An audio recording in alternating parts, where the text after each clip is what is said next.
Salam əqrəblər. Sizin üçün iyul ayına baxıram. Görək bizim əqrəblərimizi iyul ayında nələr gözləyəcək. Deməli, əqrəblər. İyul ayının enerjisinə bir kart çıxartdım və dekadaların hər dekadaya bir kart, iş axtaranlar üçün bir kart, sevgi gözləyənlər üçün, problemləri olanlar üçün və məsləhət kartım.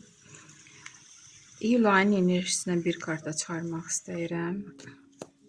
Meçi, 8-ci meçiyə çıxıb, söz-söhbətə işarədir. Düz dekadalara yaxşı kart düşür, amma iyul ayının enerjisinə nəsə belə bir kart düşdü.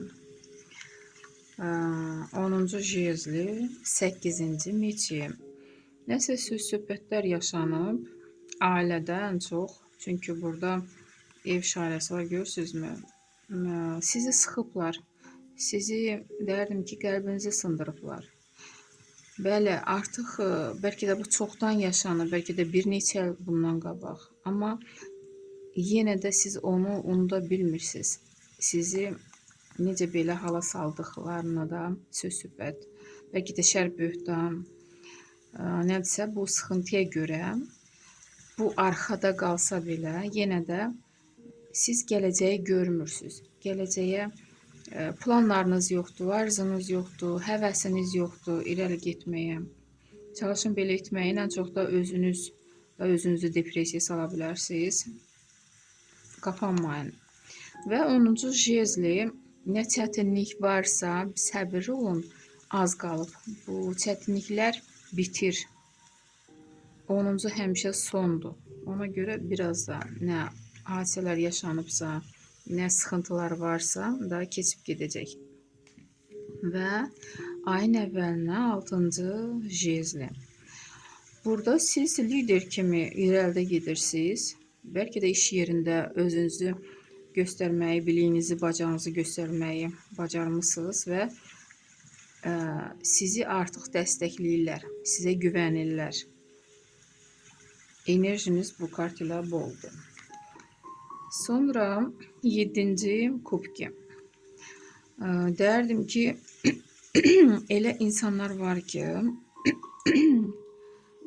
üzr istəyirəm. Tak, burada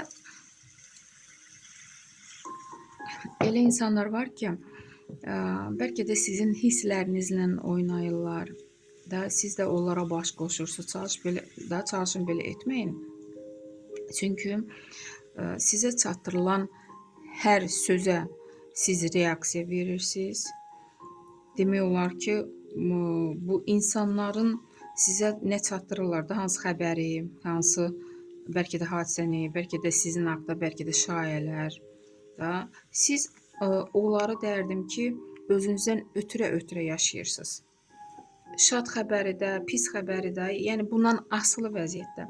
Çalışın belə etməyin.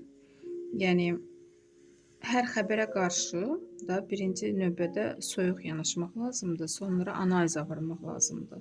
Bunu etməyi bacarın. Bəli, ayın sonunda artıq siz güclüsüz. Görürsünüzmü? Koroleva meçik. Siz hətta pis niyyətli insanlar çəkinirsə yaxınlaşmağa, lazımlı formada hər kəsi yerində oturmağı bacara bilirsiniz. Özünüzdən derdim ki, razısınız, soyuqqanlısınız. Artıq insanlara bəlkə də güvənmirsiniz. Da tək, görürsünüzmü, xanım burada tək oturub və əlində qılınc. Bu qılınca görə, yəni sizin bu gücünüzə görə artıq siz güclüsünüz də. Əvvəlki məsəl üçün burada göstərir ki, gözü bağlı halda, əli qolu bağlı halda bu vəziyyətdən çıxıb artıq da belə güclü bir xanıma, belə bir şəxsə dönürsünüz və insanlar, pis niyyətli insanlar, düşmənləriniz, sizi istəməyənlər cürət edib sizə yaxınlaşa bilməyəcəklər. Bu hər yanda ola bilər.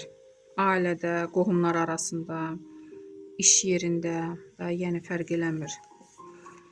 İş axtaranlar üçün 8-ci kubki. Çox əqrəblər iş tapa biləcək. Sevgi gözləyənlər üçün Paj Jezlov, hisslərə işarə yoxdur. Rıtsar Jezlov, problemləriniz necə olacaq? Belə bir güclü insan var yanınızda. Sizi dəstəkləyir həmişə. Hansısa işlərinizdə, problemlərinizdə sizə kömək edəcək. Hətta deyərdim ki, bunun belə pozitiv enerjili olmağı sizi də bəlkə də bu vəziyyətdən çıxardacaq.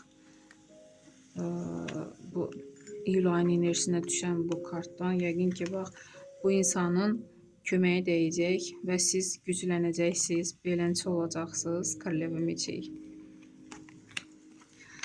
Və məsləhət kartı 7-ci pentakli.